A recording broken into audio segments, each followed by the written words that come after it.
द्वारा ये bill joint parliamentary committee को दिया गया, जिसका विपक्ष का भी बड़ा आग्रह था। कमेटी ने इस पर सुविचारित रूप से अपना मत प्रकट किया। वो जो मत प्रकट हुआ, वो मत फिर से कैबिनेट के सामने गया।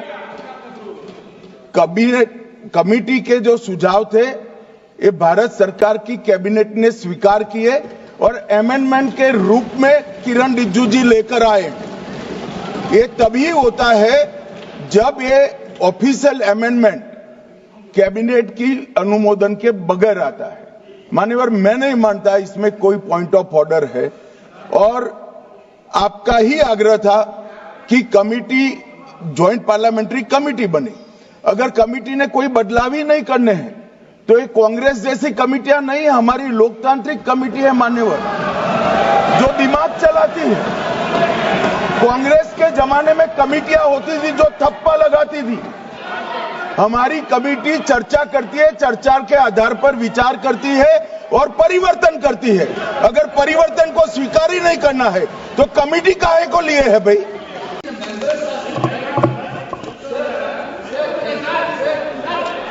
हाँ, बोलिए। This type of bill, when you are bringing it to the house, at least the members has to have the power to give amendments. Yesterday, what happened, sir? This bill has been brought into the notice of member only afternoon, around afternoon. Then the amendment time will be ceased till 3:30. Then how can the members move amendments, sir? This is basically you are actually bulldozing the legislation, sir. This type of legislation bulldozing is not happening in this house, sir. Sir, members have to go. Why that, sir? You need to give time for amendment, sir. Sir, there are several provisions to be given amendment. There is no time at all. Okay, आप सुन। मैं इतना कहना चाहता हूं कि जो committee इस बार दोनों सदन लोकसभा राज्यसभा मिला करके ज्वाइंट कमेटी में वक्फ अमेंडमेंट बिल पे जो चर्चा हुई है, आज तक भारत के संसदीय इतिहास में इतना व्यापक रूप से चर्चा, कंसल्टेशन और समय कभी नहीं दिया है। इसलिए मैं जो ज्वाइंट कमेटी में जितने मेंबर्स दोनों सदनों के लोकसभा और राज्यसभा में जो सदस्य उस कमेटी में थे, मेरे तरफ से सरकार की ओर से मैं धन्यवाद देता हूं, अभिनंदन करना चाहता हूं।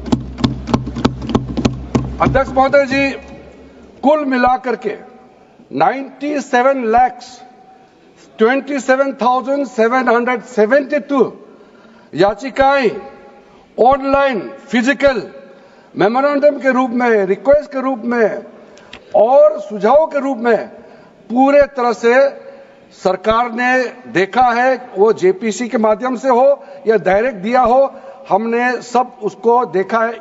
इससे बड़ा कभी भी, इससे ज्यादा संख्या में किसी भी बिल के ऊपर में लोगों का याचिकाएं नहीं आया आज तक। कुल मिलाकर के 284 डेलीगेशन ने अलग अलग समुदाय के जो स्टेक होल्डर्स है, उन्होंने कमेटी के सामने में अपने बात को रखा है, सुझाव भी दिया है।